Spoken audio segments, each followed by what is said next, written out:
All right, welcome. Your teacher Max here is here in the 90-day Speak English Freely Challenge. So the aim in this 90 days is to go through the first 60 days with grammar. All right, practicing grammar, and then from day 60 to day 90, we focus on how to be an effective communicator, English communicator. So that is really going to be amazing and great. So we are basically on day 6 on our challenge. And yesterday, well, the day before yesterday, we spoke about simple past. All right. We explained what it was.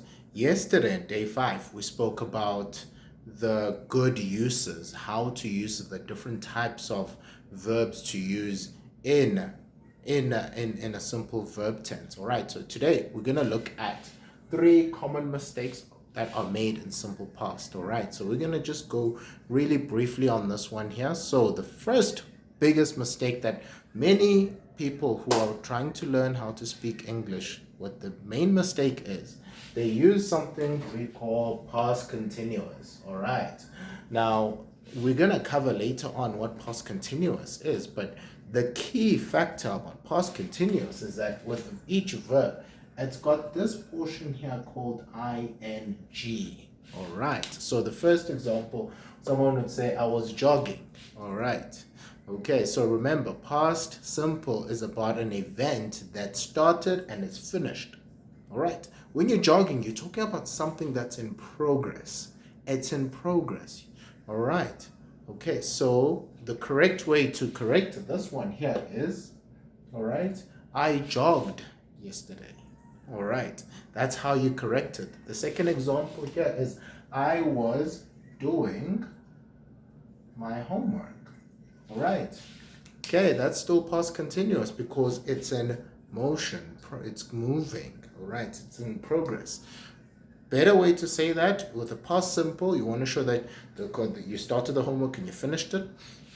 I did my homework yesterday. Simple. All right, so that covers the first part there. The second biggest mistake that people use is past perfect. Now, what you need to know about past perfect is that it always has to do with 2 events. Past perfect shows you what happened first. All right, so if I am eating breakfast and I dressed before, and I want to show the person that I dressed before and then I ate, I use past perfect. I use perfect tenses, right? So there's always 2 events. Here there is 1 event. So the key thing about past perfect is that you use this word here called had. All right. So some people go overboard with the had, especially when they first know about the perfect tense. All right, and then they use it instead of the past simple. When you have something simple to say, all right, about yesterday or the earlier moment in time, it's much better to use the past simple. So here I'd say I had eaten breakfast. All right, that is incorrect. You have to say I ate breakfast, showing that you started it and you completed it. All right, second example here, I had driven my car. Incorrect. For past simple, I drove my car yesterday. All right, so that's very important. Okay, then we go to the last example, which is using the helping verb. There are times to use a helping verb, meaning that there are verbs that you use to actually use to help a sentence. All right, so for example, if I say it was raining yesterday. All right, okay, so helping verb, that's what a helping verb is.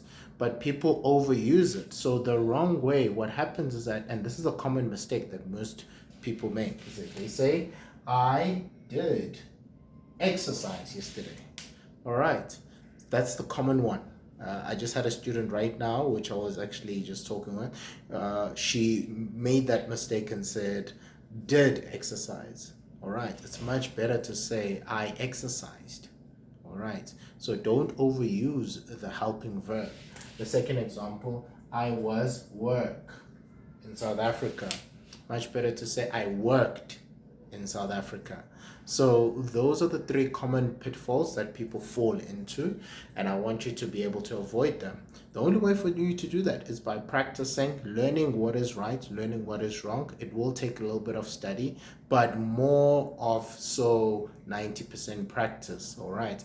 If you are making that mistake of using the continuous tense instead of the simple tense, the past perfect instead of the simple tense, simple past, if you're overdoing the helping verbs, all right, I want you to stop. It's a common mistake, and I don't want you to feel bad, but learn how to get yourself out of it. Otherwise, thank you so much. We've covered the simple past. Okay, so we've covered the simple past.